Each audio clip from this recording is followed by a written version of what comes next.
So we were doing, like, I think we went somewhere with her and then we came back through global entry. And then it was like, she needs global entry as well. Yeah. And she's a baby.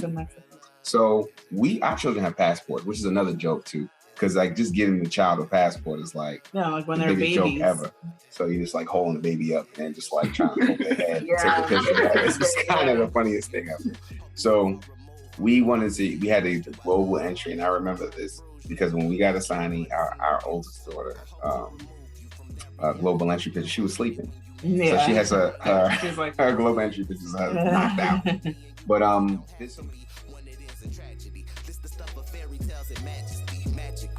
like I pulled you out of hat, pull you out of bag from out of mag if you want that. Pull up in the slab and pull off with you in my lap. Top down. Hey, welcome to Travel Tuesday Happy Hour, where we interview dope people doing dope things from around the world. And as y'all can see, I have a special co-host this season. My queen, tell them who you are, please. I'm Jackie. Okay, Jackie. What you do, Jackie? Oh, I do quite a few things. Okay. You want me to list them here? You know, we can hold on to that. It might be a long list. We don't want to. You got guests. My biggest job is being his fiance. Okay, that's the best job, I think. This is hard work. You don't make this look good easily now, right? Now, talk about hard work. We got two of the hardest working people on this screen right now, right? We got Doctor and Doctor. Can y'all tell us who you are and what you do? You want to start? You can start. Okay. My name is Alade McKens. I am a higher education professional at a higher education institution where I work closely with student, faculty, and staff. Keep it real dry and plain and simple. My name is Dr. Sudhi McKens, and I'm an OBGYN. Nice. So how did y'all meet? Well, we met in 2004. I met Sudhi here at Cornell University, where she went to undergrad, and I went to undergrad in Binghamton. And during that time, I was just traveling a lot, going from place to place, party to party, you know. And I met her in her dorm room. Yes. I had just crossed into Delta Nevada, sorority incorporated, and Alade is an Omega. And we were getting ready to go to the party, and I was sitting in the room, and it was like him and his line brothers running around the dorm. And he came in my room, and I was like, there's a man in my room. And that's how we met. Wow. So from there's a man in my room to now family. Yeah.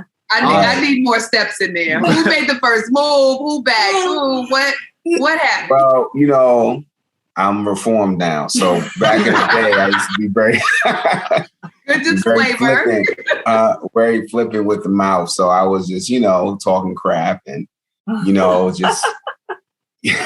just talking garbage, and just inviting myself, into the space, and that's kind of how I move. I'm like, just walk into spaces and act like I own it. So that's what happened. No, it's kind of a long story because at first we were just friends. And because, my profiles were like, don't date any Omegas. They're crazy. So I was like, I can't talk to you.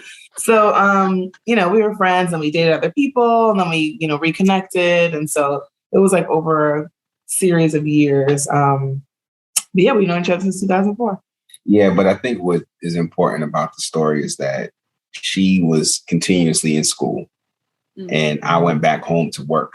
So our relationship, whatever it was at that time, through the time, was long distance for a long time. And then when she finally finished school, I left to go pursue my PhD and I left the state. So we've pretty much been long distance for a very, very long time. Whether it be through friendship, relationship, fooling around, and even through engagement and, and then marriage. Now, do you think that helped strengthen your bond? Because you mentioned friendship a couple times, right? Did the friendship become your base for your relationship? Yeah, I would definitely say yes, especially because when you're not seeing the person every single day, you really have to talk to them a lot. And that kind of takes away the physical aspect of it. And it becomes more of like getting to know the person. So I would definitely say yes. And it just made it, I feel like the years went by faster because whenever you would reunite, it was just so much sweeter because you're like, oh my gosh, I haven't seen him for so long. Whereas, you know, when you see the person day in and day out, you know, you can really kind of take them for granted. And so I think it definitely helped strengthen our relationship.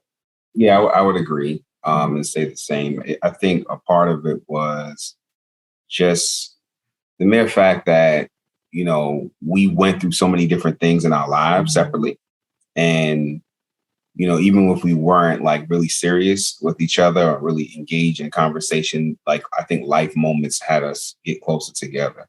So we was very supportive of each other when we went through a series of different things, you know, through one of my close friends passing away. She was there when she got injured and was like in a wheelchair. You know, it was like, there was just so many different stories that we shared that we were there to support each other.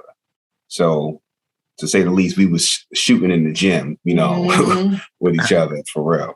Wow. That's super dope. I appreciate you bringing the drink, tea or not. It works. I should have got my drink, man. Listen. So Alade, you spoke about traveling a lot. What triggered you wanting to travel as much as you did? Yeah, so I've wasn't a real big traveler. I always had, you know, inspirations to travel. You know, just a local guy, you know, not leaving the neighborhood type, you know, friends never traveled, never had any people who was just like traveling folks. But funny enough, my mother, she traveled very young, you know, from like the age of 14, she went to Ghana. It was like her first trip and went and embedded herself with the Akan people and got initiated with the Akan tribe out in Ghana, and then Senegal and then Nigeria and so on and so forth. And it was more so her cultural background that she gained a lot of knowledge and wisdom and understanding and identity in terms of her cultural experiences through travel. And then my sisters later down the line being dancers, you know, and dance troops, etc., traveled to Senegal, etc. But I never looked at them and never thought about them as someone who was right there who can give me the tools to travel. And I was just like looking at my friends. So for me, the beginning of traveling was really just, you know, kind of leaving the state. Then thereon was more so my most meaningful trip was going to Kenya. And I was supposed to go with a group in Brooklyn. You know, I was living in Brooklyn at the time. And they decided to cancel the trip because it was civil unrest in Kenya. And I was like, what? And I was kind of gathering the troops up and my friends, and everyone was like, I'm not going because they were scared. And my friend and I, close friend Bernard, who was also my frat brother, he was like, yo, let's just go. We'll figure it out. And we went and figured it out and kind of connected with some folks who knew some folks. And it was just like real organic. And we had the most amazing trip, like on the president's ground. We did so much legal and illegal stuff. It was just like, it was like dangerous. Like it was stuff we were doing now as I look back at it. I didn't know that. We were just reckless. Like we was just so excited to, you know, to kiss the continent. You know, I think most Black folks is just, you know, their inspirations is just to get back home, right? So that was our journey. And we did like a GoFundMe and all this other stuff, and people supported our trip, and we went. Nice. And Queen, I'm not sure if there's a candle to be held next to that experience, but, you know. I have always traveled. My family is from Sierra Leone, so we always went back home. Like my dad's sisters lived in London. Like, so travel to me was like, I grew up doing it, and I didn't realize that, that wasn't like children didn't have passports. Like when I went to college, I met people that didn't have passports. I was like, you have a passport? Like that was weird to me, because that's not how we grew up. And I don't know. I also am very like big into astrology. So I'm a Sagittarius, and we love to travel. It's like, just put me on a plane anywhere. And so in school, I always wanted to do study abroad, but because I was pre-med, I couldn't. So then when I went to medical school, I went and did work in India and in Ghana. And I lived there for like a month each location. And I just love travel, like any new experience, like the airport is like my most amazing place to be because there's so many possibilities, like people everywhere. I'm like, oh, I wonder where they're going, what they're going to do. And so that was, it's like, and me traveling, I guess when we started dating, I'm like, well, where are we going? Like, let's go here. Like, let's go to this place. Let's go to that place. And so I think that kind of also like, continued to spark the book because I'm like, I don't stay in the United States. So where are we going? So what was your first trip together? What was your first trip together? Oh my God. Do I even remember that? Was it Belize? No. International? Oh my God. Domestic or just together. Like you guys were like, you know what? We're just going to go on this road trip or we're going to. And we know you did a part of your relationship, a long part of your relationship, long distance. So not like a visit. Yeah. Your respective places were, but your first trip together. Oh my God. I really don't remember. Like we decided to go somewhere together, not because something's going on. Well, no, not because we were visiting each other. Oh. Was it like Colorado? No, I think that was later down the line. Oh but man, I don't even know, to be honest. You're trying to catch up to y'all now. Like I thought we was good. I think it was Belize. I think, because if I could sit here and say that we actually like planned to go somewhere together and like share an experience, and it wasn't like someone's wedding or something like that, right? Or something that was pulling us there, I think I would say the thing that I could remember vividly is Belize. Like, because we shared an experience together. Mm-hmm. It wasn't like I'm coming to, your friend's getting married or my friend's getting married. Yeah, there was a lot of that too. Like a lot of destination weddings, Mexico, like, a lot of destination weddings. But I think for like just a trip for the two of us, I think it was Belize. Mm-hmm. I think. Yeah, I would say that was the case, and because I was in school. Yeah, me too. Right? Was I? I think he was just finished school. I think he was in residency. But we decided to go. The reason why I remember this trip as a trip that was just more like just us, because we was just doing like real random cliche like couple stuff, like riding bikes together and shit. Like, you know what I'm saying? Like just doing stuff like, we're gonna go and go to the waterfall and cross over. Though was that somewhere else? No, that waterfall. No, but we did ride bikes together. Where was the waterfall? We stayed. It must be thinking either St. Lucia. I think Lucia, but Belize. Yeah. Belize. That was. So who planned Belize? Who said Javu? I plan all the trips. Belize. I plan all the trips. Well, she does plan all the trips. And she is a very meticulous type A personality. So that's good. You know what I'm saying? So she knows what's going on. No, that's the one thing. I know somebody asked him that too. They're like, oh, so did she pack your bag? He's like, no.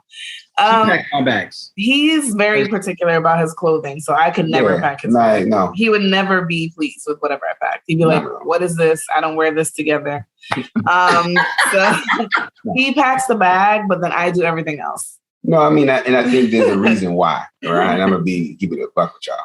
So the reason why I think, I would love to do things, but at the time, I have no money. So I love planning stuff and curating things. And for me, I just feel like if I don't have complete control, right, then I'm going to just let go. And I'm a laid back kind of guy too, but she's very good at planning and, and figuring it out. Ask me a couple of questions. I'm like, yeah, sure. Whatever.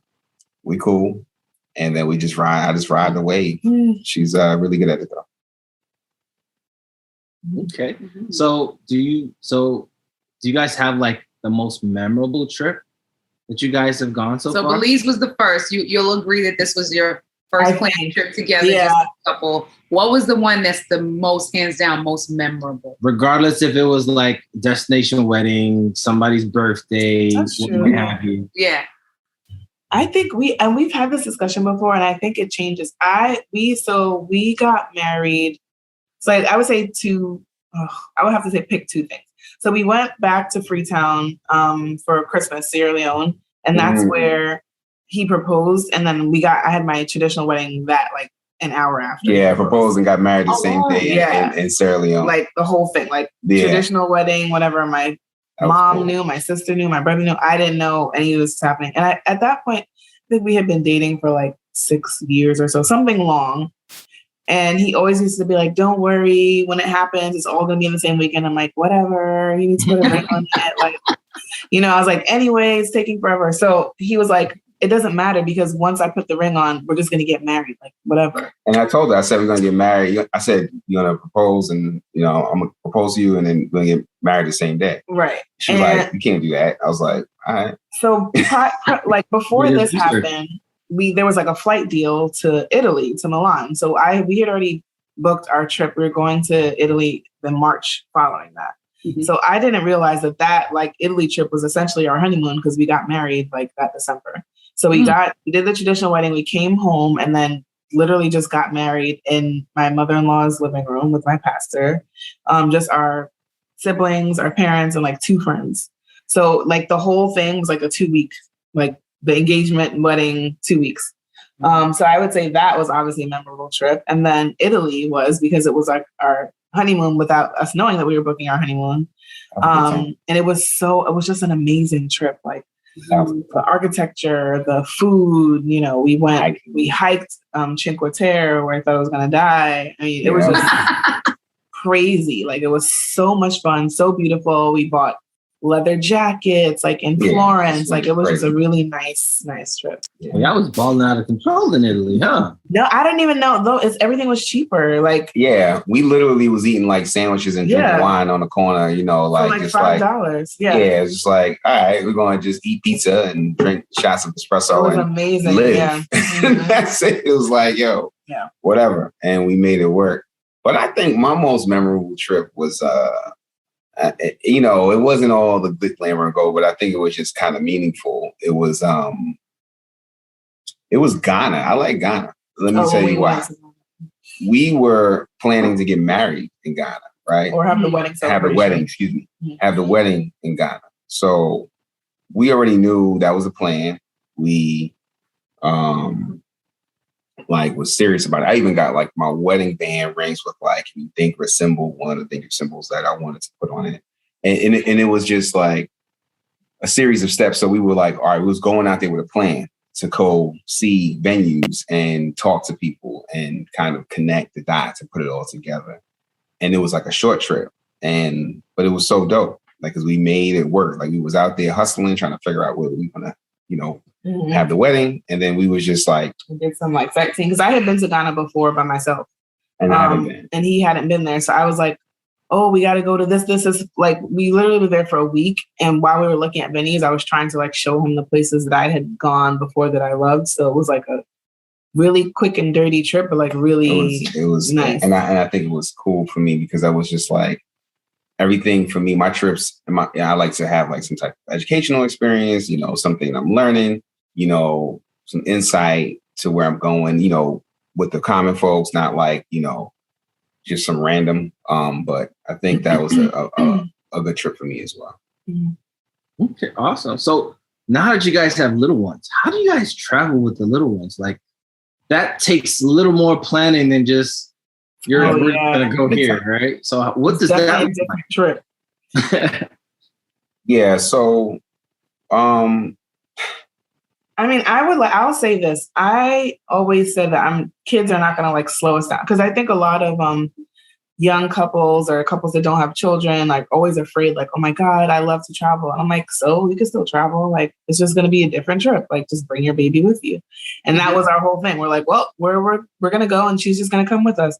So now we have 2 daughters. But when we had our first daughter, Asani, you know, they travel for free until they're 2. So we were like, she's definitely coming everywhere, because once they're over 2, that's a full seat, like a full adult price seat for a little butt. So we're gonna make use of this. So I think the main thing is like realizing that. So before, like when we went to Belize, we like to stay off the beaten path, and you know, we stayed in like a village that was like closer to like the African ancestors, and it was like, you know, not as accessible, but it was fun because it was just us. But then when we had Asani, we were like, okay, well, we can't really stay in some random place anymore. Like it has to be, you know, either a smaller hotel that has, you know, amenities for children, right, or, you know, some family friendly type place. So it was, you know, where we stayed became different. How we traveled became different. Like as far as, you know, okay, we have to bring the travel stroller. We have to bring, you know, and I was breastfeeding. So I'm like, I have to bring a cooler. Like I have to bring my pump. I have to find out if the hotel has a kitchen so I can freeze the breast milk. Like all these things that you don't really think about when it's just the 2 of you. Obviously packing is that's like another podcast. Like we can't. So we had a couple earlier that mentioned a snack suitcase. Did you guys do a snack suitcase? We have like the snack bag that we would bring on the plane. There's always a snack bag. And then we would put the other snacks in the suitcase because there are things that your kids. There's a lot of steps, just to say the least, right? Is a lot of steps. But we are like travelers, right? So we're like, you know, we want to make sure that we have what's the thing called when you like skip the line? TSA pre-check. Yeah, not pre-check, but what's the other one? Like global entry. There you go. Yeah. So I'm like, you know, I'm just like signing up. I don't know what I'm signing up for. I was like, you need to sign up for this. You need to go to this interview. Right. So global entry. So we were doing like, I think we went somewhere with her and then we came back through global entry. And then it was like, she needs global entry as well. Yeah. She's a baby. In Mexico. So our children have passports, which is another joke too. Because like just giving the child a passport is like, like when they're the biggest babies. joke ever. So you're just like holding the baby up and then just like trying to hold their head and take a picture. Right? It's just kind of the funniest thing ever. So we had a global entry, and I remember this because when we got Asani, our oldest daughter, global entry picture, she was sleeping. Yeah. So she has her global entry pictures knocked out. But there's so many steps and there's so many things to consider and prepare yourself for. So I think in our experience, we just was like, and we're just both like, I guess like hustlers, like we just be moving and like just going. So like just you can't be scared because some kids will just going, breaking down the stroller, who's doing what, who's holding who, this, that, and the third. And it's like it's always something. Then you're like fearful, you know, because you don't know what to expect from the child when they first get on the plane, and then you're like, you know, it's just so many steps, and it's an experience. Mm-hmm. I would say one thing that happened to us that was hilarious is when we brought Asani to St. Lucia. I think she was 6 months, and it was carnival. And I love a good carnival, a good fete. And I was like, we cannot bring her back the next time we come because we had to be back. You know, they have bedtimes. So, you know, usually you're out chilling at the hotel bar. We had to go up in the room. So like now you're chilling in your hotel room, like looking at all the people have fun. So we brought her in at like 7:00, put her to bed because you don't want to keep with your routine so they're not like too cranky. And, you know, we're just relaxing. You can sit on the balcony and look. And I'm like looking at people. We're like hearing the parties. Yep. And then the next morning we're having breakfast and everyone's coming in covered in paint. And we're like, damn. Like, man, we missed out. Do y'all ever bring a grandparent or like a family member, like as a babysitter, be like, look, you got this free trip. You got kids. So, absolutely. Yeah, we did that. Who's the go-to third adult? My mom. My mom, for sure. You know, and because my mother is actually taking care of my grandmother. So it's like, you know, so everybody's, when you come from these families, everyone's taking care of each other and helping each other and assisting each other. But Her mom is definitely the OG. She holds it down. And then we would go on trips with other young parents. We have a bunch of friends who have kids around the same age. Mm-hmm. And so if my mom can't come, then one of our friends' mothers would watch, because they were all like babies, and they like just put them to sleep. And then obviously we'll just sit here and make sure like everybody's okay if anybody wakes up. So that's helpful too. If you have friends that also have kids around the same age, and we all took them. I don't think you came on this trip with me. It was like the moms took the daughters to Miami, and we stayed at the Fontainebleau with the kids. So we went. So all the fathers were at a conclave convention for my fraternity. So the mothers were in Miami. We're like, well, you guys gonna go out? We're gonna go out too. So then we see the children. We see the children in like cabanas with like VIP. We're like, they're like infants. We're like, damn, they're having a good ass time. We're like, we're outside. And we're roughing it, Omega style, just in it. So we was just it was good. That was a good look too. But we also went with both of our parents to Disney World, which is a whole nother podcast. That is a whole nother trip. But we went with them. And that was cool as well, to have both grandparents in the building. Okay. What have you learned about each other as a couple based on your travel experience or your travel personality, behavior, patterns, habits? I feel like we travel very well together because we're similar. Like, we get up early. Like, some people... I mean, I know vacations to relax, but it's to also explore. So we like to get up early, to see things, but then also not have it like too packed. Like, you don't want to plan everything for every single day. So we learned that about each other. I think also that we're pretty like laid back. Like, it doesn't take much. Like, we don't need a lot. I like one or two educational things, something like, and then something like fun. And then we could just like lay on the beach and like sleep.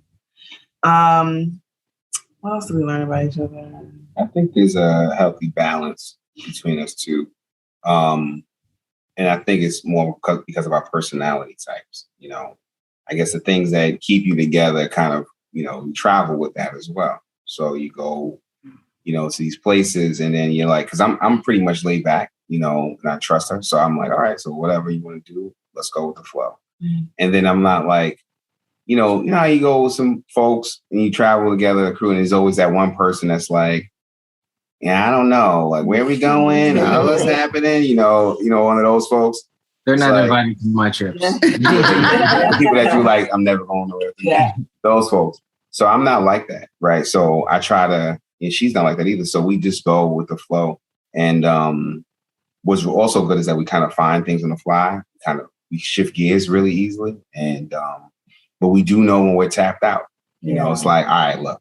Like, that's it. We're done. It's the beach day. Yeah. It's like, I'm not moving. So that's it. Mm-hmm. So I'm gonna switch gears a little bit. What has your experiences been traveling while Black, as individual travelers and as a couple? I think it depends on like where we were, and oh my God, this happens. So one of the things, this is like kind of not embarrassing, but so I like to upgrade my tickets because my knees hurt and I can't deal with coach a lot, right? Not to sound any kind of way. And I'll have my kids. One time we were going, where were we going? We had my mom too, my dad. We were going to Freetown for my grandmother's funeral. This is another trip. We were already married and I was pregnant. And they were like, okay, all the business class customers. So I'm coming and this guy is like trying to push the show out the way. I'm like, what are you doing? And they're like, yeah, this is for business class. I was like, I know, that's the ticket that we have. Can you move out of the way? And this has happened from people that work for the airlines too. Always. Like when we're walking up, they're like, no, this is not for you. It just happened recently. Yeah. They're like, this line is for first class passengers. I'm like, I know that. You ask. So that happens way more than I can count. Before we go anywhere. Like in the airport. And I'm like, why does this keep happening? Like, is it just because like we look like pretty normal? We're not like high maintenance. Like we're just like, so that people always assume. And I'm like, I don't understand. I was like, well, if you had asked, what kind of ticket I had, I would have told you. And they were like, oh, sorry. So that traveling while Black, that happens a lot, like with people just assuming, and it's very upsetting because it's mostly from your own. That's the main. Do you get that coming back? Do you get that same treatment coming back? No. Yeah, it's always stateside. Always stateside. And then your folks. And it'd be people who are Black. Or, that's the funny thing. It's so frustrating. And they'd just be like, no, the lines up like, no. And it's because, like, literally we'll go in, like, tracksuits. Like, we're, like, chilling. Like, yeah, we just cool. And people look at Alade, they don't know. They're like, oh, look at this guy. He's so laid back and relaxed. He can't be. I'm like, I don't understand. I'm like, what is it about it? Why does this keep happening to us? And she's getting hot. And I get upset. She gets upset. I'm like, I'll be like, speak to somebody because I don't understand why you would assume, like, I can read. Like, I know what this line is for. So that happens a lot. And then I guess depending on, like, we remember, like, when you went to Kenya versus Turkey, like how being Black was so like in Europe, you don't even realize that you're Black, which is strange. Like, there's no like, you're American. Yeah. Like, it's more because you're American, not like because you're a Black person. And so I felt like, I'm like, wow, Europe is very different. It's not like a race thing. It's more of like, okay, we're European, you guys are American. So, like, let's say I speak a little bit of French, Spanish. So one time we were in Morocco, and because I spoke in French, they were way more receptive. But then when I asked them something in English, they were like, excuse you. And I'm like, this is so interesting. Yeah. So I don't know if it's like American, like they don't like Americans or whatever it is, but it's just very interesting when you leave.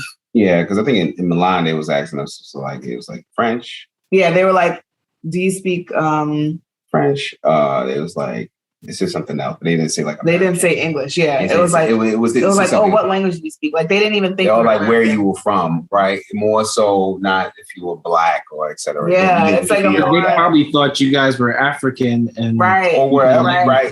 Or there was some people that were from there that look like us, so that was the thing too. It's very interesting. Yeah, it's very, very interesting. When I was in Turkey, I was kind of interesting too. They thought I was a rapper or something like that.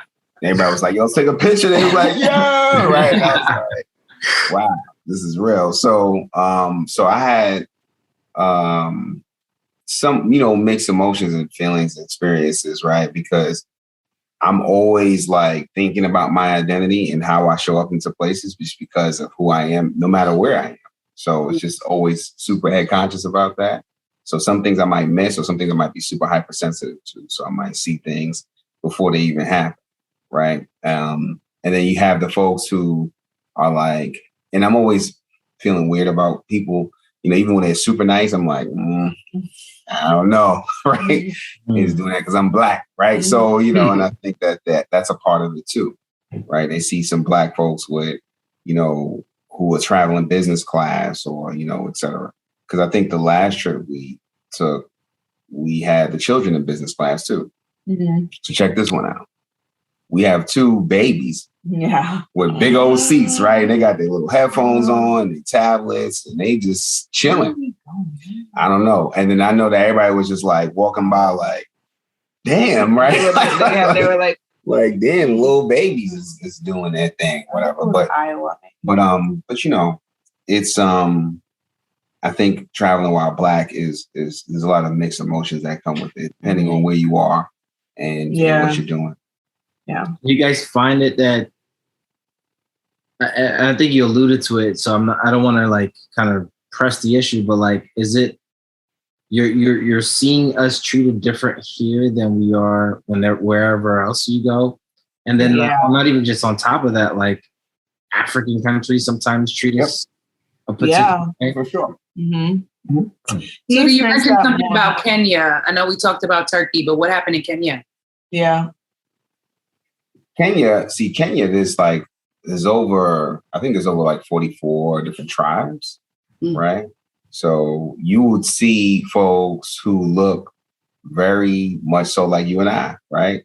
Like folks that different complexions, and I think there's a cultural thing that's there as well. But then, I think for me, it was more so the American part of it, because there's always the assumption that comes with it. but then it's also like Black Americans. So I think that there's another layer to that, right? Because it's like skin folk, but not kinfolk, right? So you, my brother, but you are, rich, or you have something, right? So then there's a different type of treatment. And then they can always try to pull the wool over your eyes, right? Because then they could get away with it.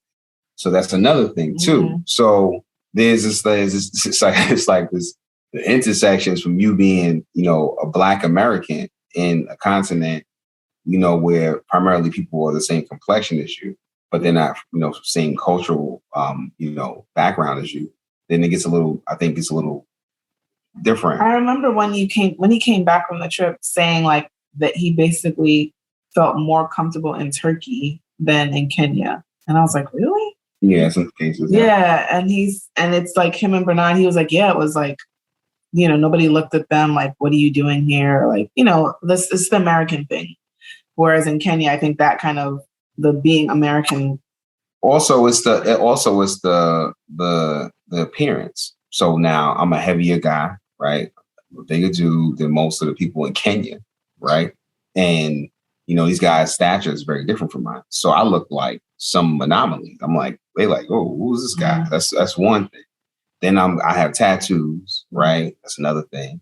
And then, I'm also branded. That's a whole nother thing. And then I have hair on my head. This is like my third set of locks. So it's like at the time I had locks then, and they're looking at me like, this guy got hair. And then there's also the depiction behind hair, through history in terms of like some revolutionary Kenyans. They was looked at as Rastafarians, in terms of that background. And they are looking at me like, yo, this guy's a madman, right? Because you got to have something wrong with you if you have hair in your head. But my hair's groomed, so it's a little different. So now it's like these mixed emotions. So people do look at you differently, just from off the gate, like looking at you like, oh God, who's this? Oh, wow. Do you notice a difference in how people respond to you when you're by yourself versus when you're with your wife and kids? Yeah, I think for us, everyone sees the children first when we travel with children, because they look at the children and they're like, oh, it's like, oh, the babies, right? I don't know if that is a benefit for us or anything like that. I don't think we like. No, I mean, I think you particularly like as a Black man by yourself versus as a Black man. Yeah, I think it's different. I think it's very much so different, because I think there's a different dynamic because I'm a father, rather than just a Black man, travel. So that's a whole nother piece of it. So people think they can talk to me a certain way. They might look at me a certain way. There might be some deference thing that might happen there, in terms of family dynamics. And I think that's a cultural thing as well. So there's a little bit different, I think. But, I don't really, it's not as often, but I think it's there. How about you, Sudhi? Do you feel like you take different precautions or you are responded to differently when you're with your husband rather than when you travel alone? I don't think so. I think the world is very, they don't consider Black women like a threat as much. I feel like they just look at you like, oh, whatever. Because I look young. I'm like unassuming. So I feel like people don't really pay much attention to me when I'm by myself. But if I have my kids, then they pay more attention. Like you said, they're like, ooh, yeah. Like when I'm by myself, I feel like people don't really like notice anything. But with the kids, they're always like, oh, how old are they? Are they twins? Yeah, they will engage with her way more with the children than they will with me.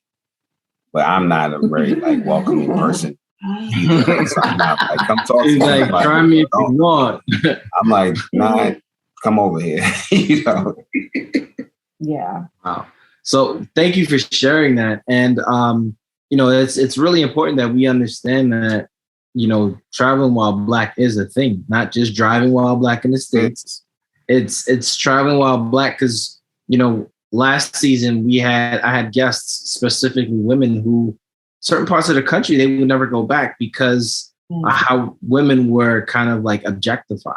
Right. Oh, wow. And not just women, just Black women, because in certain parts of the country, Black women are seen as exotic. Right. So, some people feel like, I can hoot and holler and reach and grab Oh my goodness.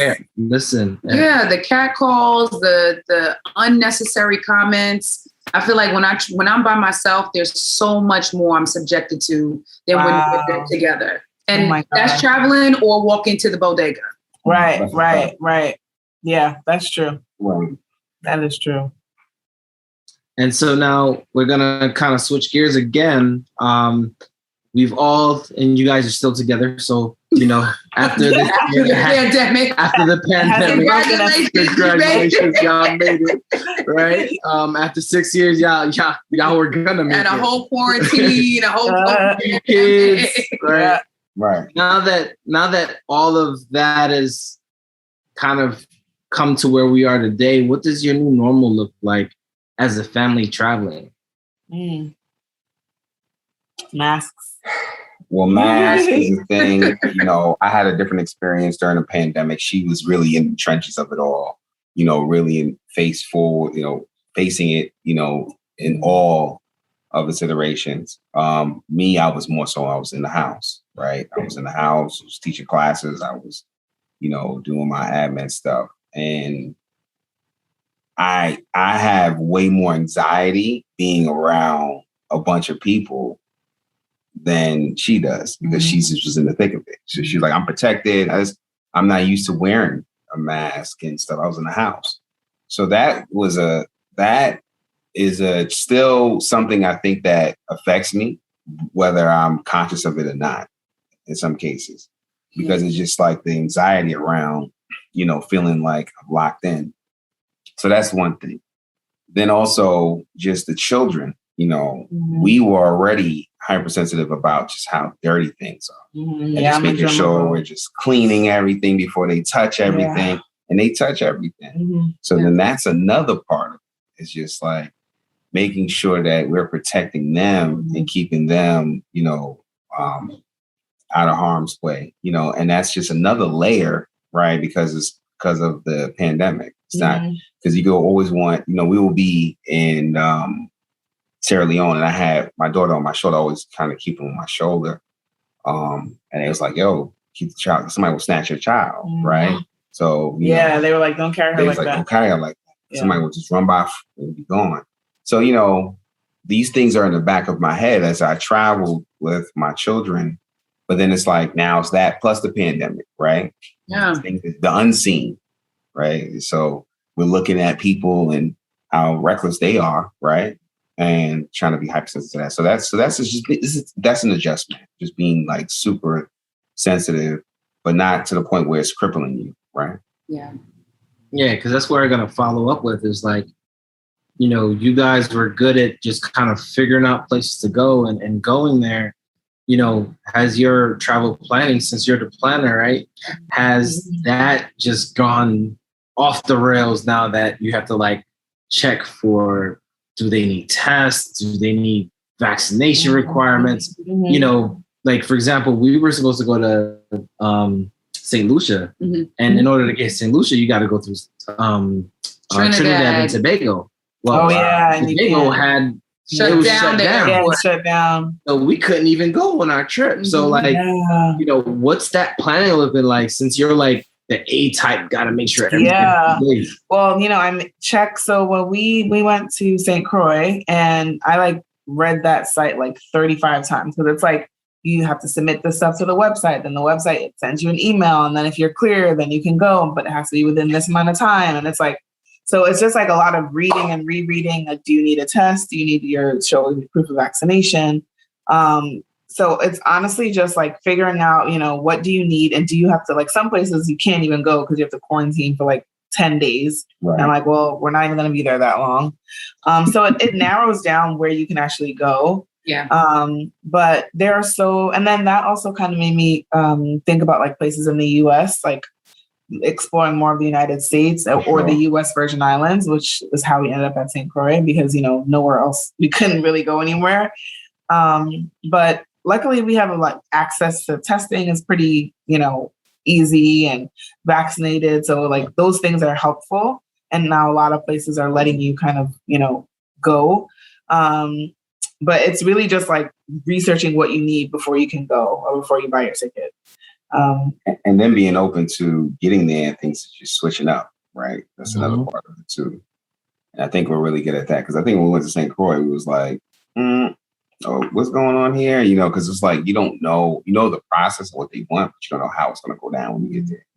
So that's another part. Just because we went to Jamaica and they literally changed the curfew on us while we were there. Yeah, they were like, luckily we were at a resort. Luckily, we were at a resort, so everything we needed was there. But like, you know, Jamaica, like you want to go to Dumb River Falls. You also want to experience the nightlife to an extent. Right. But during the pandemic, I think Sundays you couldn't be on the street at 3:00. That's crazy. Yeah. Wow. Like 3:00. They're doing that a lot. 7 p.m. during the week. And so, you know, I mean, we went during their Independence Day. Oh, wow. Couldn't do nothing. Couldn't do anything. So you were there recently. Yeah. We couldn't do nothing. And so it was just one of those where, you know, like it's a huge adjustment. Like we went to Aruba and it was a 10 p.m. curfew.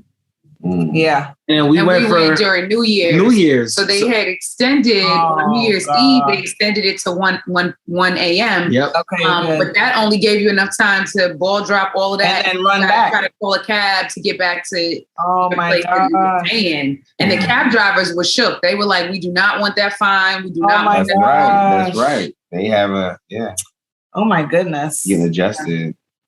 Wow. Yeah. Yeah. So leave us with some tips. Tips as parents, tips as travelers, tips as parents that travel with their kids. You know what I mean? Tips as a couple. He always forgets that this season is couples goals. So we got to talk about people in front of me. It's almost a given. Personal. This ain't got nothing to do. This is personal. It's like me. His mind is on travel. My mind is on couple. We balance season out. Well, that's why you're both there together. So you can listen. For the kids, the kids leave early. Because I am like notorious for trying to get places like right before we have to be there. I'm like, it's looking like I've experienced it. We live close to JFK. It's so easy. I'm like, it's right there. It's like 7 minutes away. We don't have to rush. But when you have children, you have to leave early. You have to, like hours. And just sit in a lounge and wait. Because, you know, you have to like break down the stroller, take all the stuff, put it in security. And then, you know, the kids are having meltdowns. Yeah, it's early or it's late or it's whatever. They just in a new space and place and they have to So make sure you give yourself enough time. Notice she said lounge. If you are able to get lounge access. 100%. Not just sitting in the waiting area. No, you can't. Lounge access. You have to. You know what's funny? And I'm going to sidebar real quick. When you taste a little bit different life, you're like, whoa. It is a different experience. It's a different experience. I'm like, we can get to the airport 3 hours early, whatever. We're going to sit down and drink and eat and so we're looking for lounges and all that stuff just to make sure that we're straight. And the kids, they're comfortable. Yeah, and they go in there and tear everything up. So destroy the place. So anyway, so that's one thing that I think is very important. Leave early, get lounge access. Make a list. Like, you know, what do your children need? Do your children take medications? Like, you know, and what can you buy there? Like, do you have to bring 3 bags of diapers, or can you bring 1 and then buy? Or can you rent a stroller? Can you rent a bed? Can you do things like, you know, do you need to bring sheets or just a pillow? And these things are, believe it or not, you know, places are very up to par in terms of supporting, you know, people who travel with children. So a lot of things you can get there. A lot of places have packing places where you just bring your own bedding, bring a lot of like Clorox wipes, Lysol to wipe down the furniture. If you're going to bring your own bedding. I mean, as couples too, I would say also planning too and knowing what your partner likes and what they don't like. Like if your partner is not somebody that likes to wake up early, don't plan a 7 a.m. excursion. Like, you know, give people grace. Let them do what refills their cup. Be patient as well. Yeah. Because there's always a part of the trip where there's like a question mark when it's for couples. It's like there's always that one moment and you're like, what are we doing? How? When? What am I wearing? Right? There's always one of those moments. So try to, I guess, be very clear because like things happen. Like myself, like I'm just kind of checked out most of the time. Yeah. So I'm just like, where we going? I mean, like I remember this happened in Italy. I told him we were going hiking. He I was allegedly pissed off. didn't hear me. But she might probably mentioned it. I was like, didn't tell me like we're going hiking, so right? You know, like, on the trail, and it's like a legit like. And I got some nice kicks on. You know, and I'm like, you can't wear those. I was like, yo, I was pissed. So we had to buy hiking shoes like on the road there. Yeah, and then I was like, all right. I was like, I told you we were going. I know what's saying. Right. Mind you, she got the whole, book bag. She's like, dry fit on. I got jeans. I'm chilling with the sneakers on. I'm thinking we're going to just kick it. I'm like, what the fuck? We was like hiking. Like people had like hiking sticks. If you can go Cinque Terre in Italy. Oh my God. It was very hard. Hiked through 5 towns. So, yeah. Anyway. So that's the thing. So there's always those moments and try to think about why those moments happen because someone like me might not be listening, right? And I'll just take the L right now because we're on camera. So, not because it's real. But so just try to be like, hey, we're going hiking, right? You have your hiking shoes type. So I think those are the things that are very helpful, just kind of being over informative to a partner who might not necessarily be receptive to all things. So I'll say that as well. Good advice. Okay, awesome. And where are you guys going to next? We were just talking about this. We just was kind of talking about it right before this started. It's to Jamaica, right? And we're going for a friend's birthday. Yeah, 40th birthday. Right. And it's in the same month as my birthday. And I'm just like, right. April 7th. Yeah, when's your birthday? Oh, April 7th. Yeah. So. Oh, you're Aries too. Paige is Aries. I am. That's why I was the people. Oh God, Jackie, right there. My condolences. Listen. My condolences, Jackie. Wait, so, and I said to him, I'm like, well, it's not the same weekend as your birthday, so we can go somewhere else. But he's like, it's the same month. I'm like, okay. And then on top of it, it's like we have 2 different types of traveling. This is like going into like another rabbit hole. So we have different types of ways of traveling, I should say. I think she's more of the outgoing type when it comes to like just having the experience. And I'm more like meticulous in terms of like, I don't really want to do that. I would rather do this type. She's like, yeah, whatever. We out here. And I'm thinking about the trip in terms of like, what am I going to be doing there versus what I would like to be doing? Because it's like, I'm going to celebrate my birthday. And like, I'm trying to figure out like, how is this going to happen the same month? And she's like, we're going to figure it out. Like, we're going to just go this weekend or your birthday. And then I'm like, I don't see how this is happening. So it's still sharing. That's but before that, I think I want to go visit my friend in Arizona.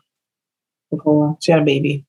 Yeah, I have some friends in Arizona as well, too. So we're big on, I think the next trip, we probably ain't going nowhere no time soon, right? I don't think so.